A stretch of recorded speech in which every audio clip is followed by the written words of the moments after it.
There we go again. Welcome, Jeroen Thank Klinckaert. you. Thank you. Thank you. Thank you for the invitation, Jim. Yeah, you are a part of our community, hmm and today we have like a nice topic. A topic, to be honest, where I don't know too much about. But you are the expert in stress. You're the expert in body signals. So Okay. today we will hmm talk about stress and body signals. That's it. Now, maybe present yourself to hmm our viewers, like your education, what you're doing, like a little bit about yourself. Yeah. So my name is Jeroen Klinckaert. I own a facility where it's called Intelligent Motion. So my daily life, I help people to understand why they have pain, why they feel the negative consequences of stress, Mhm. and how it's related to their body. So the way how they move, they show me where the causes are of their pain and of their stress. So really, the body is really phenomenal. It's a tool I use for looking where are the causes, but also I try to educate people how they can look themselves and how they can use themselves, their own body, to know more what the effects are of their daily life. So my background is physical education. Mhm.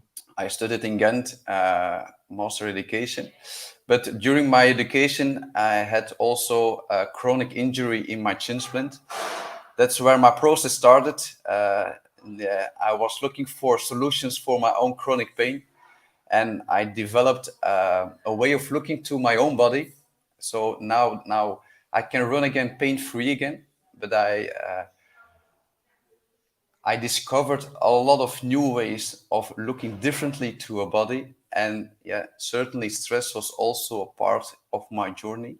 So with the science, I looked up what is the possibilities to have a pain-free body again, to be able to run pain-free. So now I can do whatever I like to do with sports again, but with a total different mindset towards performance, towards daily life, and certainly towards stress. Yeah. So now people know where your drive is coming from a Mhm. personal experience. But first of all, how are you feeling? How is your body feeling today? Actually, today my body feels a little bit sore Okay. because I went last Sunday for a run. I went for a trail run on 17K, and it's still recuperating. So I feel a little bit soreness, but that's okay. And on the other end, about the energy level, that's quite high for the moment. Yeah. Because I'm also excited to do this coffee break. Yeah. Yeah, that's nice. And you are sitting. I was asking like before we Mhm. started if you were standing or sitting. No, So it's fine. No. I've chosen to sit during this coffee break because I had 3 sessions with clients this morning, standing and moving all around. So my body said, sitting for 30 minutes would be a good idea. Yeah, yeah. Now we will talk about stress. What Mhm. is stress? What like how can you explain like what is stress? Actually, for me, that's not such an obvious question because Mhm. you can look very differently to stress. The way I look to stress is the following way. For me, stress is a way of out of balance. So when the body is out of balance, I call it stress. And it's also a way your brain is looking towards Mhm. stress. So actually, your brain really likes something which is in balance. They call it homeostasis. So when everything is okay, when everything is calm, when everything is relaxed, when it's in balance, for your body, is it okay? Now, when we are active, when we do our job, when we go running, when we do something, so it asks some energy, some processes will kick in, and from that moment on, our body goes out of balance. And going out of balance is already a state of stress. Mhm. But at that moment, we as a person, we don't really perceive that situation as stress, but for the brain is a kind of stress. So we only perceive stress the moments when it's too much, when we have too much on our mind, when we have too less sleep, when we have eaten something, when the digestion wasn't that good. But actually, that's already a situation when the situation of out of balance went too far. So for me, looking to stress is really at the beginning when your body is going out of balance. It's already a way of stress. Now, when you look to that way of looking to stress, then you can see, or I hear a lot of times when, okay, Jeroen, but you have positive and negative stress. I don't really like the way of looking to stress, because actually your body needs stress. You need to go out of balance. You need to have this kind of stress. Only when the imbalance is for too long or too intense, then the effects will become more negative.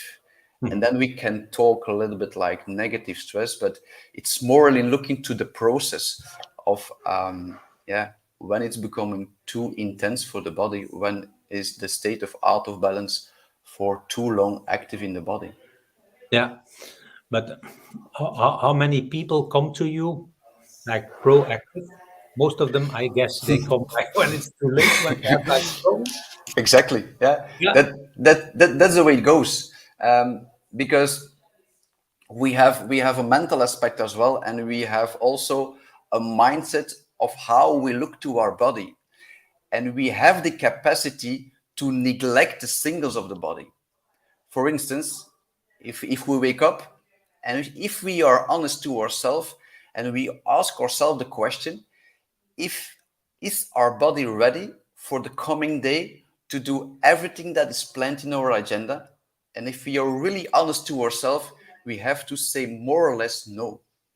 But we say to ourselves, wait, we go for it. We're gonna do it, and maybe we will see within some days we will recuperate, we'll sleep some more. But we have the possibility to push that away.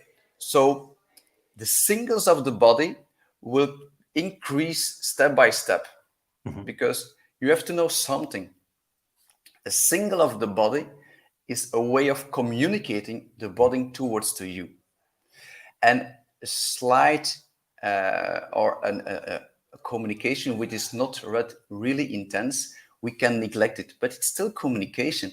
It's like we are now in communication, and if you are neglecting me, that's not pleasant for me. So I will try to look for solutions how I can get your attention. The body does the same thing. And how does your body gets your attention? By increasing the intensity.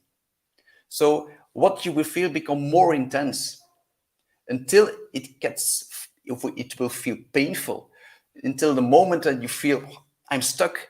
I really can't do any more the activities that I do. But to be honest, that's really too far away. There were already some signals, some days before, maybe some weeks before, and sometimes some months before. So to be able to discover what are those signals, and how to interpret it and how to deal with it, can be really a preventive way of avoiding the negative effects of stress. Yeah. Now, when we go to these effects and these signals, which are the three main effects that you encounter in your practice? Mostly I see muscle pain. Mhm, So muscle pain in the region of the neck, shoulders, and the lower back. mhm, So this is what I call muscle pain. I also see headache. mhm, So tension. It can be in front of. It can be all around, but tension in the head. That's the third one, and the second one and the third one is painful stomach. okay. When digesting can be some painful, or just during the day a painful stomach. That's Yeah. what I noticed, that there are three most common signals. But when it's already quite Yeah. intense. Now, when I come to you as like as a client, and I say like, yeah, I have pain in my neck. What is like, what is the procedure to get rid of it? Okay.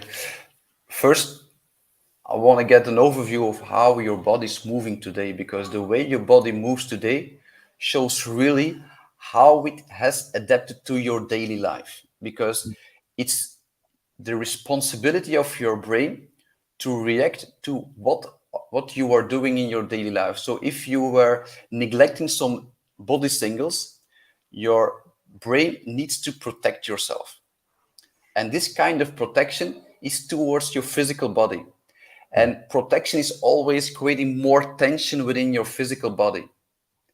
So what I will see first is how you move nowadays. And I will look for the areas within the body that doesn't show the movement I wanted to see.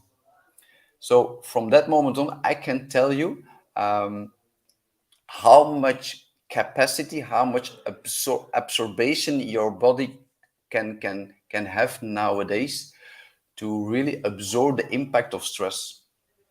And then we're gonna set up a plan, a strategy to build up again your capacity to absorb the impact of stress, because the way of dealing with stress for the physical body is always the same. It Hmm. has to it has to be managed by your physical body in general. So if you get some restriction somewhere in the body, you have a restricted capacity of absorbing stress. For instance, you have to see your body as a bucket. Hmm. So when your bucket is full, you will feel pain, you will feel be stressed, you will feel anxious, you will feel not good. So Hmm. it's the goal to empty your bucket. Hmm. And the way of creating more space within the bucket, that's what I do with creating movement. And by moving again and giving a signal to your brain that you can move again freely and safely, that's the moment where your brain allows to get rid of some things within your bucket. So Hmm. if your body starts moving and freely, you get more capacity to deal again with more stress. So what we do with motion is creating more recuperation. And that is what I want to emphasize related to stress. Hmm. We need to emphasize more recuperation, and we need to be more and more aware when the body needs time to rest, time to recuperate, so we are ready again to perform, to receive the stress again. Yeah. And in case of headache, like, because that's like another category, I guess, like, That's a nice one. Yeah. yeah. You know why I call it a nice one? Because we like to think. We people, we have a rational mind. We like to control. We like to plan. We like to do a lot of things. So what is active at that moment? It's the brain. It's a process of our thinking brain. Now, as like your body needs recuperation, your thinking brain needs also time to recuperate. But if you don't train your brain to rest, to take time to not to think, Uh-huh. then it will constantly think, and it will be overactive also. And that's the moment when you can feel a headache and pain. Mhm. So I don't know if it's the same for you, Jim, but creating time moments when you are not thinking at anything, it's not that easy. Mhm. It's not a thing that I say, wait, I'm gonna take some minutes and then I'm gonna take some time to just not think. That's difficult. So that's also thing that we need to learn to people. How can we put in some strategies that they are feel confident and feel able to take some time to rest for their brain, for their thinking brain. Yeah. And is that always conscious, or do you have like also like subconscious things that you try to tackle? Um, it's really a combination, because most of the times we are not aware of the impact of what we are doing. Mhm. Because there is also a thing that, when you do on a regular basis some activities, which was in the beginning so intense, but during the time it's become more moderate, and you get used to it. that that's a dangerous space to live in because you are not aware anymore of the impact for your body. So it become unconscious that it creates an yeah an, a building effect, a more intense within your body, but also, yeah, relationships, Mhm. how you deal with your colleagues, things, how you feel regarding some topics, some emotions maybe you're not aware of. That can be also things that are an unconscious input to your brain, where your body starts to react and get protection to your body, which will create body signals, but that you say, I'm not aware of it. I don't know where that comes from. So Mhm. that will be an unconscious trigger or input that also can create those signals. Yeah. Now, when we go to the root causes of the stress, like the majority of the problems you face, is it coming from the workplace, or is it coming from personal life, or is it a mix? Like, It's definitely a mix. yeah. But I can tell you, mostly what I now see is mostly private.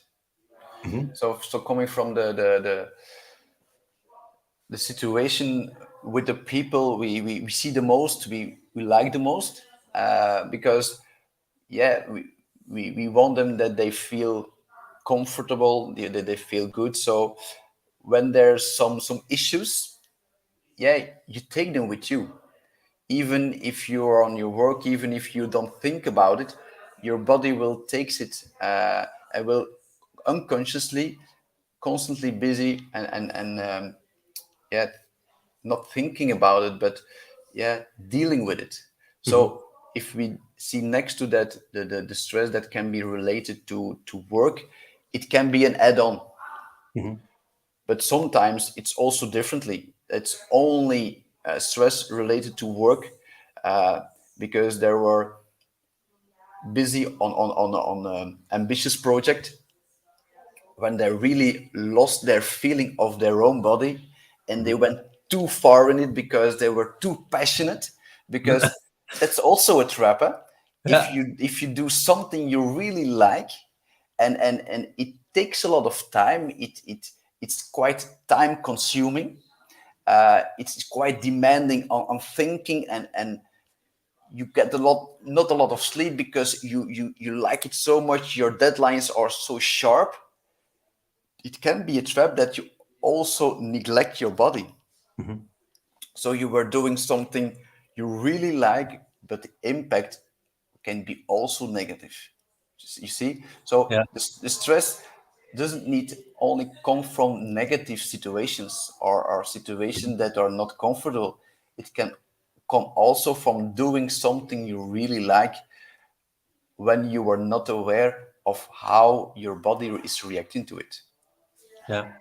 Now, in case of like personal problems, I guess, but that's my guess. Like, the only thing you can do is like make them aware based on the body signals they get, that yeah, where the root cause is. And then I saw in your team that you also have like mental health coaches. Is that like to face these kind of problems? Exactly. Um, Making people aware of Mhm. the root cause is the primary goal, Yeah. because most of the time people are not aware of it. So when they are not aware of it, they aren't able to make decisions differently. So become aware and knowing the situation, and make it also reasonable logic, that okay, knowing where it comes from makes it also possible to make some interference, interventions to change it. But what I also emphasize and say to people, it's up to you. You need to do the things where you feel comfortable with it and where you feel safe with it. Don't do it for somebody else, or do something what other people or other methods or other organizations say this is the way you have to do. If you feel you're not comfortable, if you feel you're not safe with it, it will not help you, because your brain will not allow these interventions to change and to will create a change to feel better. You Hmm. see? Yeah. So giving some alternatives where they can choose from, where they feel really comfortable it, that's the entry point. Yeah. So it doesn't have to be always via the physical part, via the No. body.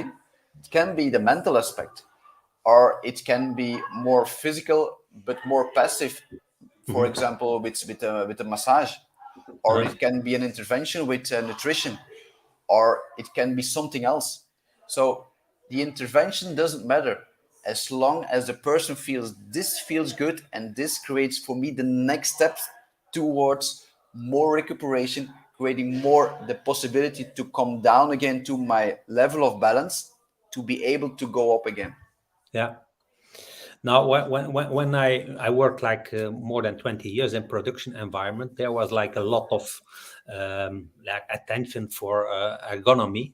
Um, Now I see like that, but that's my impression. Maybe because I'm not anymore in these production environments, but it's for me, it feels like there's like a shift towards like mental health, and that in the past, like these basic rules that everybody knows. That is that correct? My perception. Ergonomy still has a really important place within safety, uh, but I think there is more and more awareness that mental health is also really crucial. Hmm.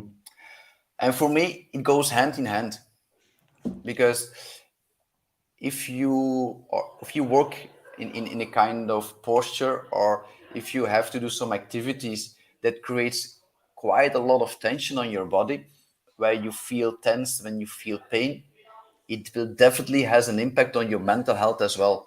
Hmm. Yeah. So getting the combination of those both elements will be needed within the future as well. But what I would add to ergonomy is the awareness. What is the body really tells you? Next to how you have to sit, next how you have to move, how you have to deal with picking up and stuff like that.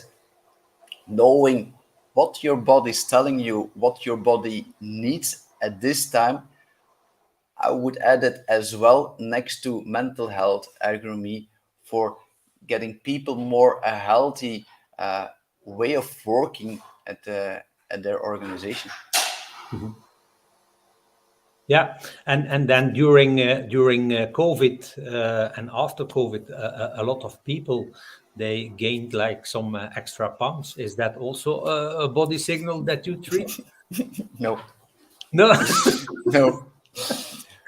Personally, I'm not an expert in weight loss. Yeah. Okay. Yeah. So So that's not one of the body signals you. no, it's also a single. It says that there was too much in and too much of too less energy consumption. Uh, but really, that's another expertise. And for this kind of goals, I refer to other experts. Yeah, yeah, and like yeah, a lot of people are into yoga. Yeah, is there a link like with what you are doing? Oh, definitely. Uh, but certainly not only with yoga, Hmm. because I use a terminology for getting people more aware of their body, and which then the terminology is feeling your natural boundary. Hmm. What does it mean?